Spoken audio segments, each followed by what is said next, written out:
welcome to the Sharon and Joe Special Edition Friday. Yeah, it's Joe Sharon Friday. I don't think you've ever been on a Friday Not episode a Friday, before. no. Yeah, pretty awesome. So I'm so glad that you're here. Joe told me earlier that he would do the video with me, and that made me very happy. So welcome. Thank you. So Joe and I thought tonight's topic, I say tonight, it's actually today where you are, but today's topic is going to be no contact. Joe and I have been no contact with our exes for a while. He's been a little bit longer than me, and he can tell you all about that. But something that Joe and I have in common, well, many things we have in common, we both are real proponents of no contact. It makes such a difference in your recovery. I want to talk a little bit about that today. So Joe, why don't you start? How long have you been no contact? It's been a little over 2 years now since I went no contact, and I had to be ready to go no contact. What does no contact mean for you? Well, it's complete abstinence from any kind of contact, way, shape, or form, directly or indirectly with the narcissist, and to the best of my ability, because we have kids together, none of their inner circle or flying monkeys. So it's just, that's in the past, and I'm doing what I got to do, How was that for your recovery? For me, it was absolutely vital. 99% of psychiatrists and psychologists that study codependent, narcissistic, or cluster B personality entanglements, I call them, relationships, when there's abuse involved, 99% of them agree you need to have no contact. I look at it more like an addiction, and I've done several studies on psychiatrists that have said, is very closely related to a heroin addict and their drug, the addiction. I can see that, because the way that, one thing that surprised me during my recovery was that I actually had a role in it. Because you don't think that. The narcissist is so bad. It's all the narcissists. But we have a role in this because there's something, I don't want to say wrong, that's not really the best word. We don't think highly enough of ourselves to stand up for ourselves. So many of us, I'm right at the front here. I essentially let my ex abuse me for 20 years. And, I'm a little lenient on myself in some ways, and on Joe too, because so often once you see it, when you see, wow, why did I allow that to happen? You can run the risk of taking everything on yourself and forgetting what you're dealing with when you're dealing with a narcissist. But gosh, you guys. Part of the recovery process is the no contact made it possible for me to even get there. I couldn't look at myself, or anything for that matter, if I continued to be polluted by a virus. That had to be out of my system, out of sight, out of mind.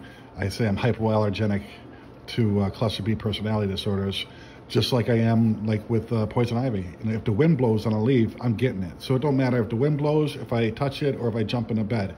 A poison ivy, I'm getting it. It's the same thing with the narcissist. So I have to stay away long enough to let the fog lift from my mind to clearly and objectively look at the truth. And part of that truth is the huge problem, one of the biggest problems, is between my ears. Yeah.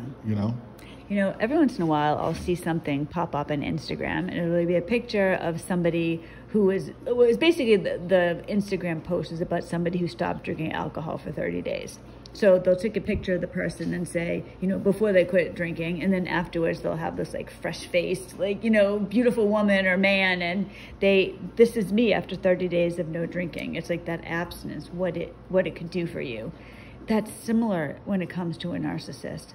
When you are entangled with one, even if you're having minimal contact. Late last year, I had minimal contact with my ex, but it still affected me. I was affected. It's I don't know. It's like you said, you're hypoallergenic to narcissists. Yeah, you get a flare up. You know what I mean? When the narcissist is around. But having no contact, once you stop that contact, it's like that person, going 30 days without drinking, you're refreshed. You start to become refreshed inside. No, it's not okay, if you go no contact today and 1 month from now, you'll be great. But you'll be on your way to recovery and to even just imagining a life narc-free. For me, it gives you a chance. Yeah. That's all it is. There's no other promises other than that, because if you don't do the work, then you're not going to change. Just like an alcoholic, if he's sober for 30 days, but really doesn't do any kind of recovery work, then, you know, the only thing that changes is breath. Very much like addiction. A lot of people with narcissists are left heartbroken, you know, and for whatever reason, similar to an alcoholic, it's that idealization phase that they remember. Yeah. Oh, you know, the honeymoon. Happens. Yeah. And for whatever reason, like the alcoholic, it's the sensation of having a few drinks in their system. What it does, what we fail to do many times is play the tape all the way through. So for the alcoholic, okay, that sounds great. And then what? I drive home and I get a DUI, and then I lose my family and this and that. Well, it's the same thing as far as somebody recovering from not only narcissism, but you're not only recovering from narcissism. You have codependency, low self-worth, childhood trauma. That's what I don't think a lot of people recognize. I didn't. They can't. Yeah. You can't even get to that point without like complete abstinence from the narcissist. It's like an alcoholic. Once you're an alcoholic, you're always an alcoholic. I mean, you can't turn a pickle into a cucumber. So being around it, saying, oh, I'm just going to have a couple drinks this time after the hundreds of times that it's failed, it's insanity. And I think to a large degree, in some kind of way, I was insane. I was delusional, thinking that things were going to be different. I finally got to a point where the situation was hopeless, and I knew I had to cut it off. See, it's better when it comes about that way, when you just, you know, you're not fighting with yourself to feel a certain way. But I think a problem that a lot of us have, and I definitely had this problem, I believed that he could be different. I believed he was different. I thought, you know, because I saw him be that way. So I'm thinking, like, say I saw you lift some heavy weight, like, I know you can lift that amount now. So I saw my ex and I thought, he can be this way. Like, if only, you know, he had these if onlys. What I failed to recognize at that time was that the person, like, and this is for all of us, the person we think we're with, the person we think they were or are, doesn't actually exist. That's why it's so important to know, I don't say who you're dealing with, what. Yeah. You know, and in my mind, as rotten as it sounds, because I've never done it to anybody else, is in my mind, I had to dehumanize her. I had to look at her as the lying, manipulative, like evil, because her actions were evil, witch that she was. Yeah. And I'm a quick forgetter. This is why partly I do videos when we do this together, is to not ever forget. Forgive, yes, but don't ever forget what you are dealing with. And that's how important that is, so that when no contact comes about and you're ready, hopefully, if you get to that point where you're ready, then if that obsession or that delusion comes in, like, yeah, but I know he can, well, anything after the word but, you know, I call bullshit. So playing the tape forward and saying, okay, and this happened how many times? And then we come back home from vacation, and then there'd be a bounce check and some credit card bill in the mail for $10,000 or another affair. So that's why it's important to know what you're dealing with. Yeah, absolutely. Because you basically, you can't, and we mentioned this in the last video too, part of the recovery from narcissistic abuse is having hopelessness. Now, not in yourself, but in the narcissist, ever being, like, they're not that person. They never will be. The relationship itself, you know, in my heart, I had to admit that it was hopeless. Yeah. And to a certain degree, so was I. Like, I was beyond human aid. No matter how much love my family gave me and my friends, I needed something bigger than human aid. Well, that's why we call it spiritual warfare. I mean, dealing with a narcissist, I mean, people have bad relationships and terrible things happen, absolutely. But with a narcissist, you are guaranteed to run into a brick wall. Mm-hmm. You're guaranteed to have something absolutely horrific happen to you. You're talking about really dark, negative energy happening. And, you know, being a recovered alcoholic myself, you know, I realized how selfish and self-centered I was. Compared to a narcissist, like, that's a saint. Some of these, if you want to call them people, are like malignantly want to hurt you and cause harm on purpose. Yeah. You know, and it's a very dangerous game that you're playing. For me, it was life or death. Well, it's just like to have that belief, that hope, that need that this person, this thing can be different.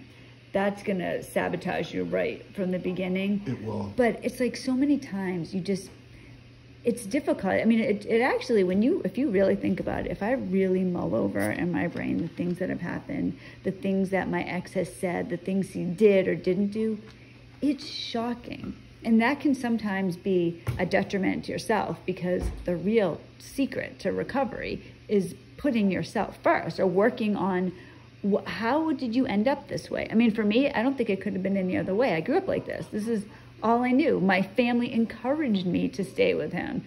So you have to break out of that mold. And God, you guys, you can have a beautiful future.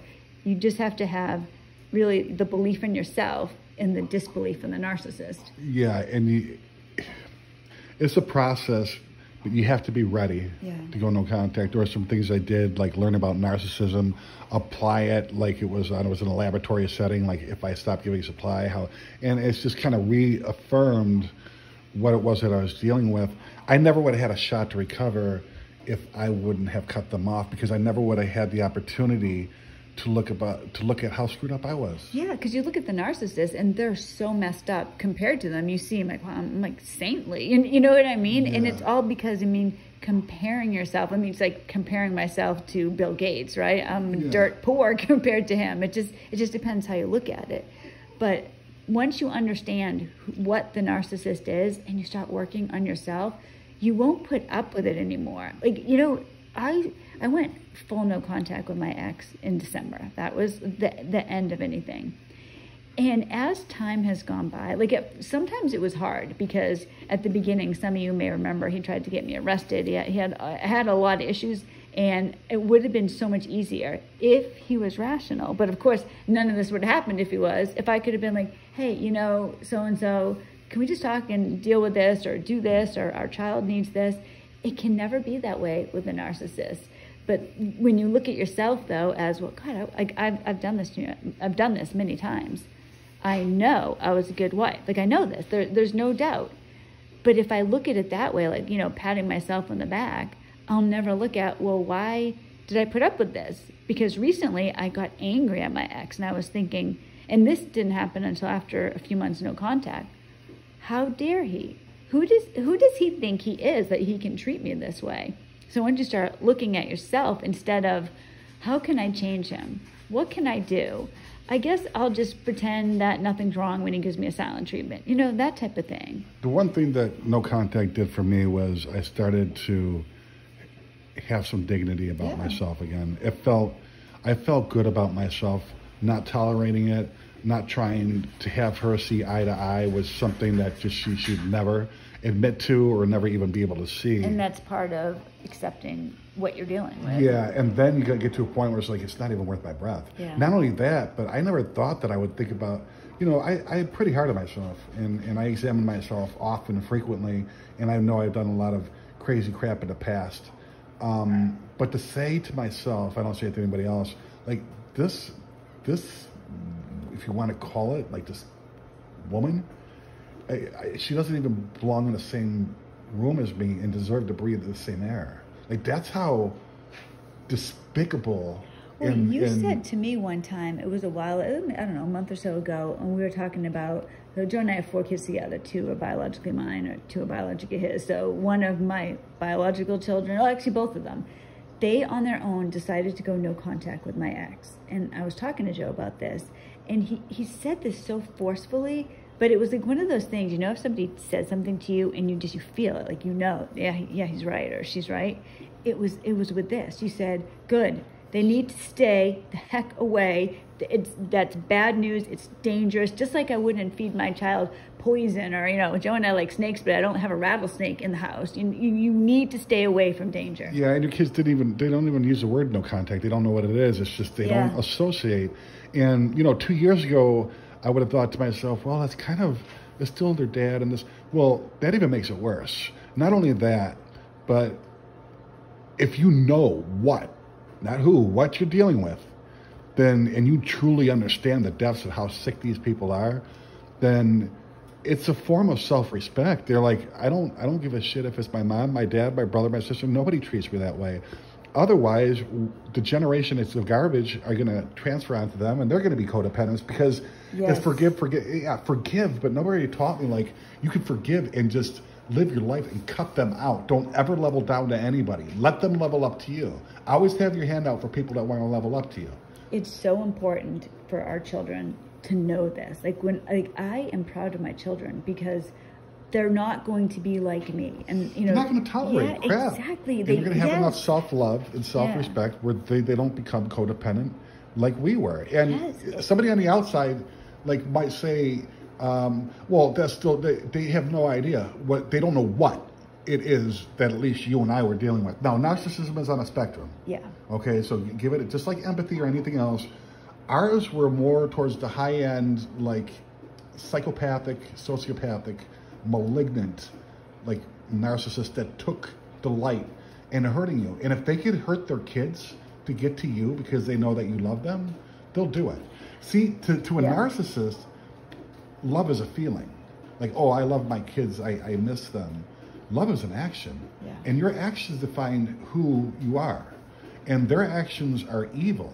And you can look at that up in a dictionary. You don't have to be religious. You can look up their actions. And if it's true that actions determine who the person is, then they're pure evil. I was horrified at the thought of my own children becoming a narcissist or codependent. And I look at, like, well, our daughter now, Joe, I look at her and I picture if she was with some narcissist, there would never be a circumstance ever that I would tell her, you should stay with this person. It doesn't matter if it was a narcissist or normal person. If they're freaking abusing you, you're abusing you. And I want our children to know this. You know, Joe and I are going to make a video soon talking about kids in no context, so I won't say too much more here, but Joe and I, all parents, it's not like just us, when we think about what we've gone through and then our own children suffering from it and then suffering longer into their adult life. There's toxic guilt because they feel guilt. Like, they start, like, you can, if they could accept what the narcissist is. Because I told my sons, like, I don't care if I ever treat you that way, you X me out of your life. If I come back and I've made amends and made things right and I've actually changed, because that's the word amend to change, and I've done that, so be it. But until then, you don't seek me out and level down. I don't really like how you say that. Like, I don't care who does that. Yeah. Like, I don't care. And if it's your mother, well, that's my mom. That makes it even worse. I let my kids kind of make decisions, but I pay attention and try to steer them towards the right way. Well, Paris said to me that because this is my whole thing with the kids, I told them the truth from the very, very beginning. I was never like, Daddy can't come home tonight, but he really loves you so much, or he misses you. No, the thought of lying to my kids. Now, maybe if my kids were 3 and 5, but I doubt it. I'd still be, well, I wouldn't say everything I said, but the thought of the kids thinking to themselves, oh, but it's my dad. No, it's what you said. That makes it worse. But Paris told me that she used to feel guilty. Like, at first, when she was first learning about narcissism, that was more so because she wasn't sure. Narcissism, you know, what is this? But she said, oh, but it was my dad. It felt bad.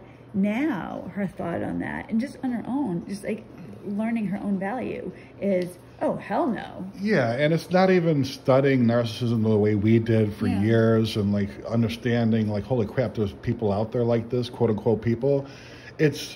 They're too busy working on loving themselves and things that are worth value, like going back to school or publishing a book, and they don't spend all their time ruminating on that stuff. It's not about, they know it's not about them, and that's very, very, very healthy, because for a long time, I thought it was about me, and it had nothing to do with me at all.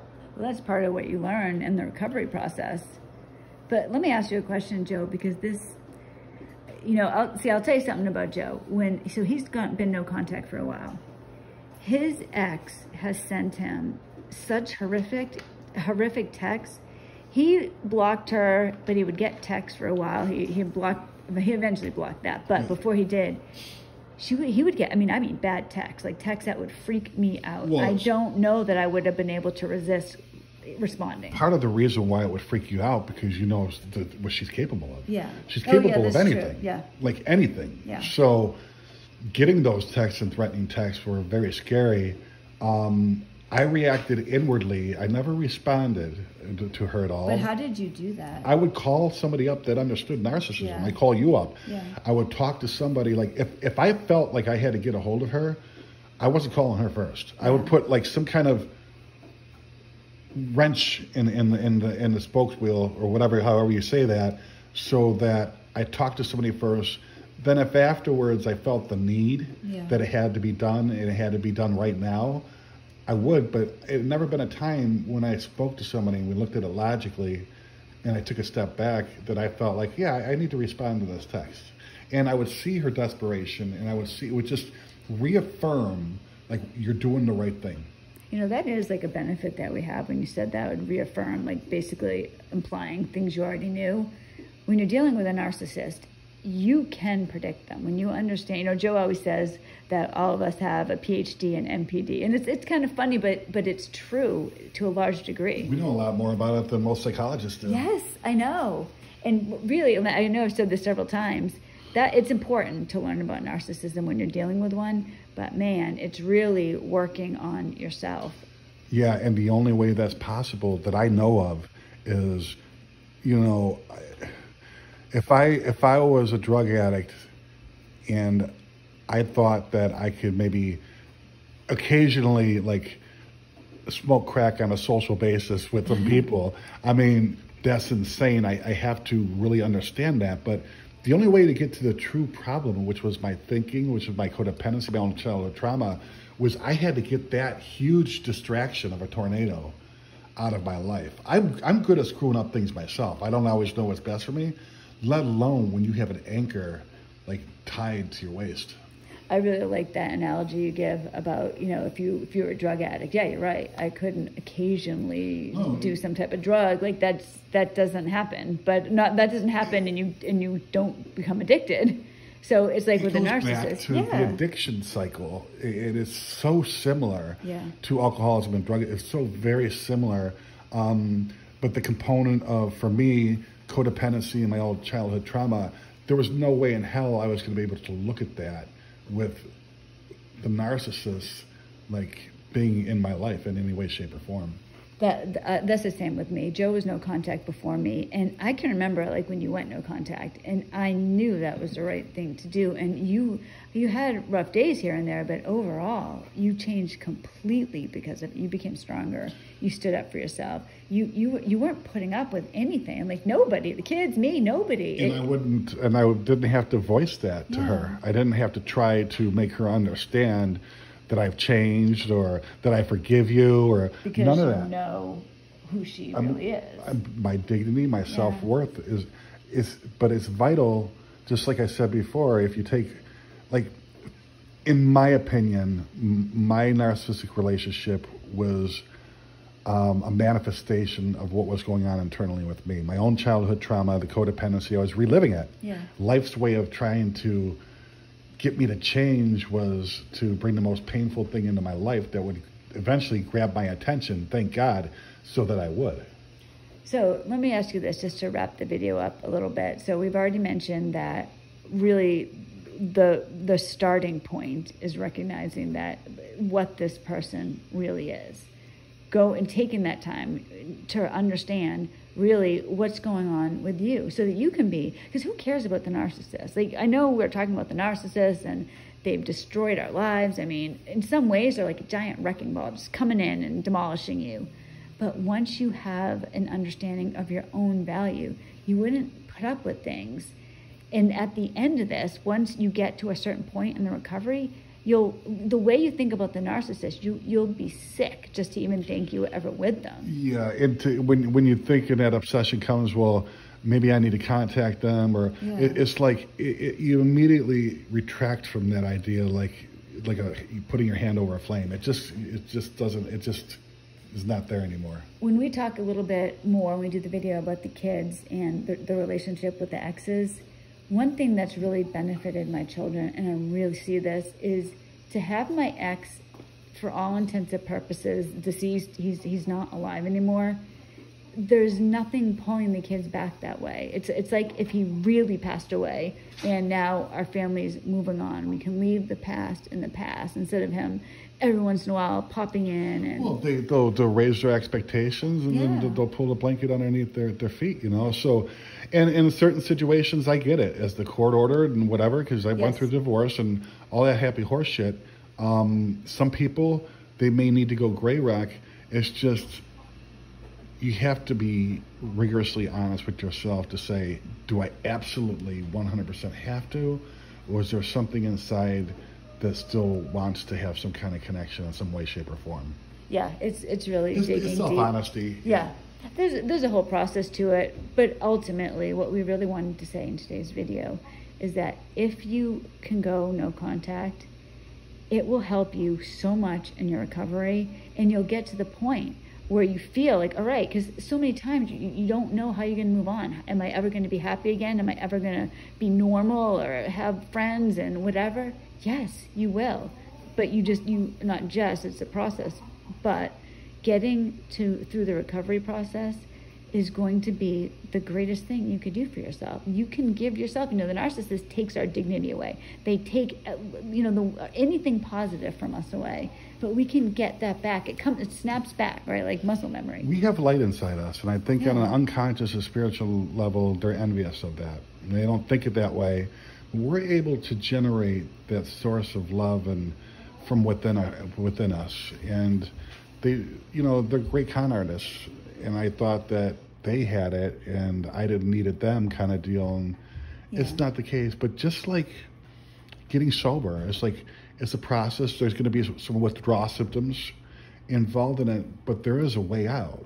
And remember that, this is important. It does get better. You're not going to, I would think this to myself. This is how I am. Well, yeah, it might be better for these people, but I am somehow different. What do you call it? Terminal uniqueness? Yeah, if you're terminally unique. It does, however, there's a process involved in the recovery. I wanted to just say, Joe and I have been thinking about making a series of different videos on particular topics. One of them being recovery, one being, what to expect when you're divorcing a narcissist, and who knows what else, but really trying having kids and stuff having kids with them. The overall one that we wanted to get through was like an actual, step by step, okay, dude, this is what I got to do. It's right in front of me. It's not hem-hawing or getting around. It's basically, okay, 1, 2, 3, 4.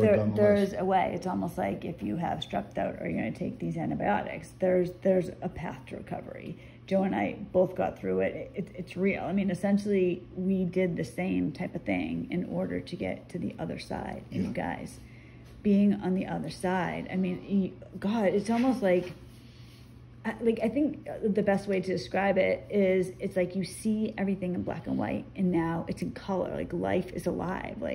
Food tastes better. It's a new life for you. For me, I started to have more okay days, and I love being okay. I think okay is underrated. There's not too high, not too low. It's just, and that's where I could really feel a connection in my gratitude, because I always say, thank you, Jesus. It was a great day today. It was productive.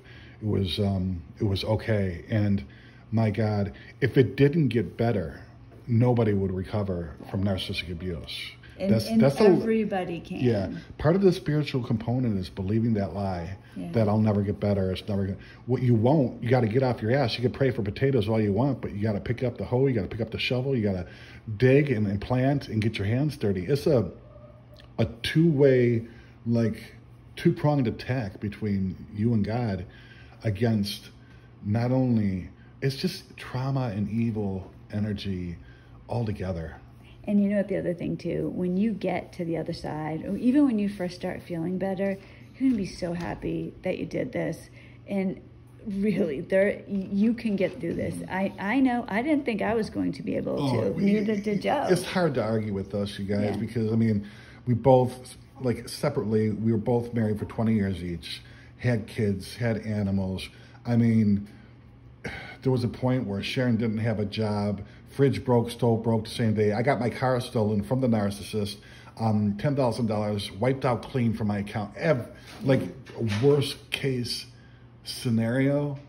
And like you gotta reach out, because for me, I was beyond human aid. Yes. If there's anybody out there that's thinking about if they are no contact or they want to, or you ever feel like reaching out, you may not have like a Sharon or a Joe, but you do have our channel, and there's other communities out there where if you ever left a comment like, man, I'm really itching, I'm worried, I'm wondering what the narcissist is doing, I want to contact her or him, like leave it there, because you're going to get a suggestion from somebody. Yeah. We may not get to it, but there's other members of our tribe. We're all part of the same. Yeah, I want us to work together, because it really is like a team effort to get through this. Because if you're all alone, I'm sure you're like me or Joe. I didn't know anybody that was experiencing this. If I would have been like from a different generation where they didn't have the internet or YouTube, I would have. Probably would still be with her. Yeah, that's a bad, Yeah. My way out was, well, I'm either going to take my life or she's going to die of some way, but that was the only way out that I thought And when of. you get to that point where that is your best hope, that's messed up. That's actually a good place to be when you're that desperate, because I had to be in a place where I didn't want to live and I was too scared to die. Like a rock bottom type of thing? Yeah, and unfortunately I was living comfortably in it for many years. Yes. But part of this message is to raise the bottom up. So maybe we have different like stories and experiences, but if you can relate to what we're saying, you might be able to see yourself going down the same path and not be a dingbat like us and stay in it for all the right intentions, but the road to hell is paved by good intentions. Yeah, I agree. So tell us, are you no contact? Are you planning to be no contact? Or Where are you? If you agree with it or don't agree with it. Yeah. Whatever the case is, we welcome all comments, negative, positive, different. It doesn't matter.